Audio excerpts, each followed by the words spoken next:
कुठे गेला होता? जरा बाहेर गेलो होतो, थोडं काम होतं मला. सत्यजित काय म्हणाला? तो काय म्हणाला मला सांगशील का बेटा? तुमचं बोलणं काय झालं? मी त्याला सांगितलं मी कोण आहे. मग तो काय म्हणाला?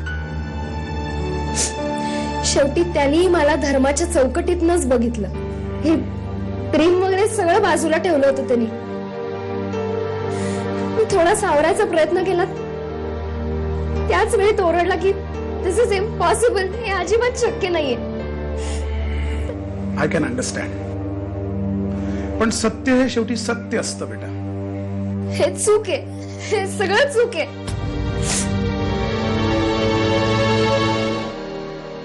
असे डोळे वटारून बघू नका माझ्याकडे. हे सगळं घातलं ना की लोक माझ्याकडे टक लावून बघत बसतील. हे सगळं घातल्यावर तू दिसलीस तर बघतील. तुम्हाला ना माझं कौतुकच नाही, सारखे जळत असता माझ्यावर. यात काय कौतुकास्पद आहे? बाजारात जायचं आणि खरेदीच्या नावाखाली नुसती लुटालूट करायची, हे काय कौतुकास्पद आहे? हॅलो. हॅलो, मी उर्मिला बोलतेय. उर्मिला आपटे. वंदना ते आहेत का? मीच बोलतेय. बोला ना. काही विशेष आहे? हो, विशेष म्हणजे नाही, म्हणजे मी खरं तर तुमच्या घरीच येणार होते, पण काय झालं हो, आमच्या घरी पाहुणे आलेत, त्यामुळे मला जमलंच नाही.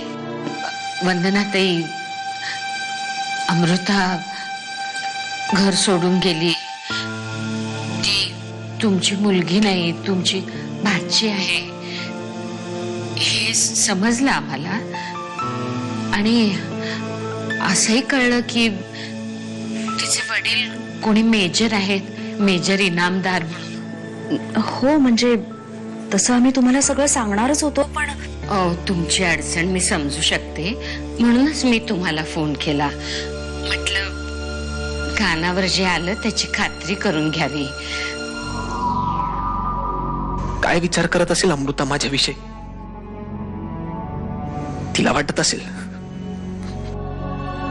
कसा एका क्षणात बदलला सत्यजित. ज्यात तिचा काहीही दोष नाहीये. त्या दिवशी तिने महापाप केल्यासारखं मी बोललो. शेट यार, खूप चुकीच्या पद्धतीने मी प्रतिक्रिया दिली.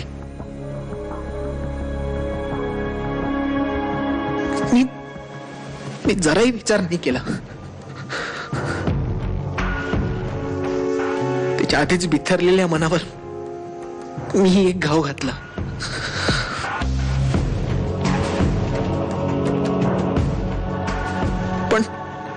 पण या क्षणी तिला माझ्या साथीची जास्त गरज आहे.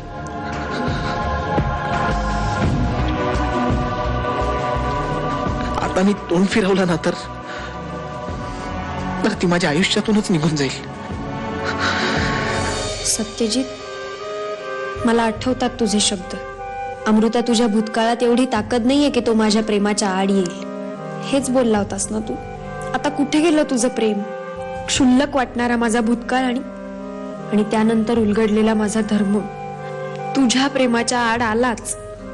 हे मी बदलू शकते की नाही मला माहित नाही, पण हीच जगाची रीत आहे असं समजून आणि हेच स्वीकारून मी पुढे जाण्याचा प्रयत्न नक्कीच करू शकते. मी आता तीच अमृता राहिले नाहीये का तुझ्याकरता, माझ्या आयुष्यातल्या इतर लोकांकरता, माझ्याकरता? मलाही स्वतःला आता बदलावं लागेल, स्वीकारावी लागेल एक नवी ओळख.